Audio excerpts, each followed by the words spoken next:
Olá, seguidores do Conexão Sundance, razão de aspecto, cinemação, direto.com.br e o What Up Nerd. Estamos aqui para o último filme do último dia, do segundo dia do final de semana de filmes premiados do Festival de Sundance 2022.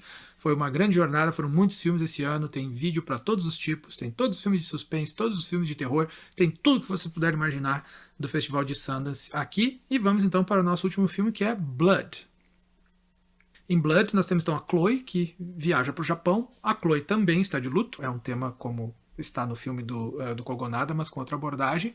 Depois de perder o marido, e ela vai para o Japão, ela é fotógrafa, e lá ela vai para encontrar um velho amigo, inclusive um velho amigo do casal, de quem ela acaba se aproximando e acabam desenvolvendo um afeto romântico. Mas ao mesmo tempo que eles desenvolvem essa afeição romântica, ela precisa, na verdade, se permitir, né, se apaixonar novamente ou ter um novo relacionamento amoroso depois da morte do marido.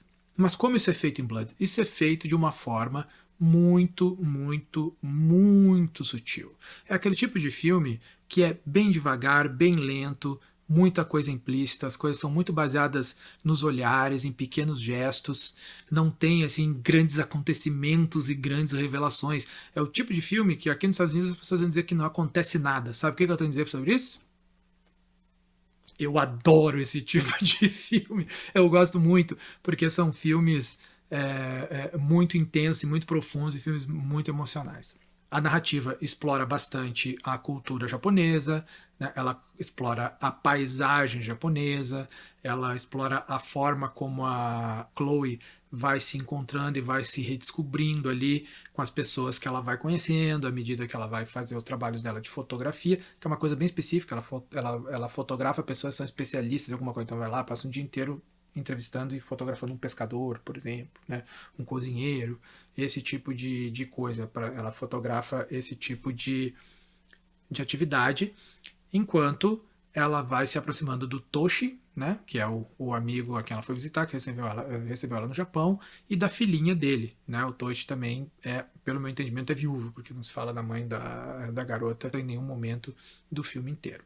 E é isso, a gente vai vendo a relação dos dois, né, o que vai acontecendo, a maneira como ela vai, em algum tempo, resistindo, se soltando, como ele vai se apaixonando por ela, se aproximando, mas ao mesmo tempo respeitando o tempo dela, o papel da criança na aproximação dos dois.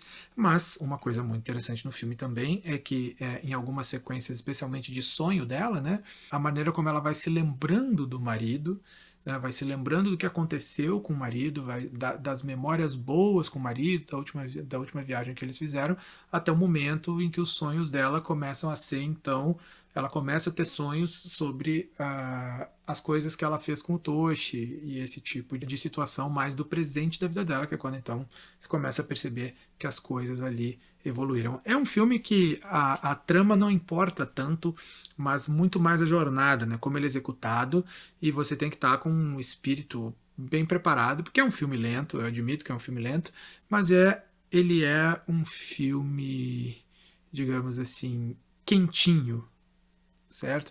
Ele é um filme que parece que o diretor está te dando um abraço. E é um filme com muita densidade emocional. Gostei muito de Blood. Acho que o filme merece ser assistido, mas tem que saber que não é um filme para todo mundo. É a mesma coisa que acontece com o Tama.